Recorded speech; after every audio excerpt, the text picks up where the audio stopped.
Let's dive deep into a topic that shapes the paths we take in life. Taking risks or playing it safe. Let's tackle a dilemma we all face at some point. Should we risk it or regret it? When you're at a crossroads, unsure whether to leap or hold back, the fear of regret can be paralyzing. It might feel safer to stick to what's familiar, but here's the truth. Not taking a chance often leads to a heavier burden of regret than failure ever could. It might seem counterintuitive. Avoiding risks seems like the prudent choice, right? But time and time again, research and experience show us that people regret the chances they didn't take far more than the risks that didn't pan out. Let's say, for example, you were considering investing in a stock last year, but decided against it. This year, that stock crashed, and you felt relieved that you dodged a bullet. But fast forward a few more years, and let's imagine that the market rebounded and that stock doubled. That decision not to act wasn't just about the money. It's about the what-ifs that haunt you later on. The what if I had gone for it becomes a lingering shadow.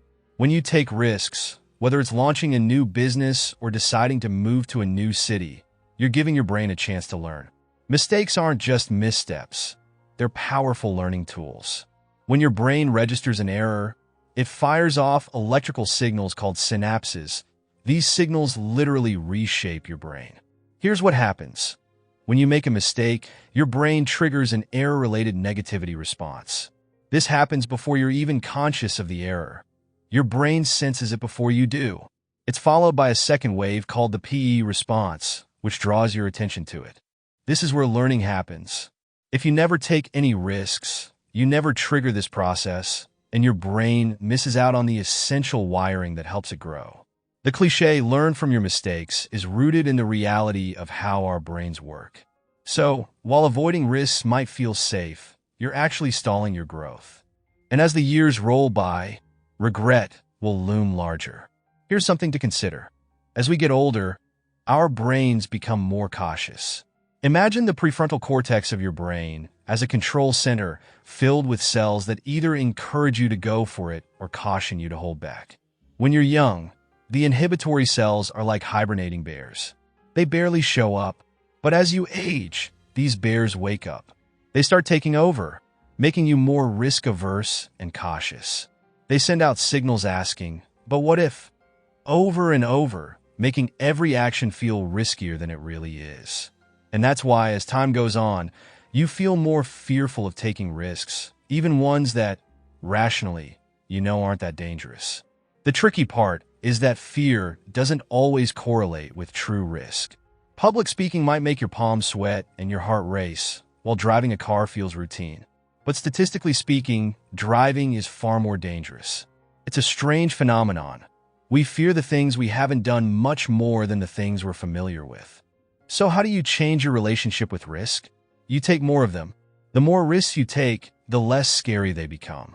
Your brain starts adapting, those inhibitory cells relax, and before you know it, risks that once seemed monumental now feel manageable. If the idea of taking big risks seems daunting, start with small ones. Learn something new. When you stretch your brain with new information, you weaken the inhibitory cells' control. Change a small habit. Go to a new coffee shop. Start a new hobby. Even tiny changes can make a huge impact. Ask yourself, what's the real risk here? Break it down. Are you afraid of public failure? Judgment? Realizing what's truly at stake makes it easier to handle.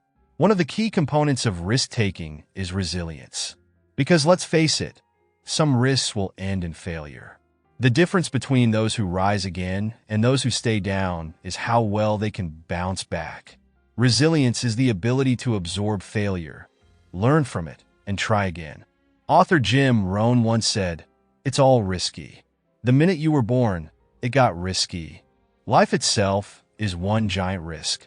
Everything, falling in love, starting a business, having kids, or even choosing to stay single, carries risk. If you're going to take risks no matter what, why not make them count? Why not risk something that could transform your life? So here's your mission for today. Think of one small risk you can take right now. It doesn't have to be huge. Maybe it's speaking up in a meeting. Maybe it's sending that email you've been avoiding. Maybe it's trying a new approach to an old problem. Because at the end of the day, it's the risks we don't take that haunt us. And you, are meant for more than a life of what-ifs. Until next time, take that leap and crush it.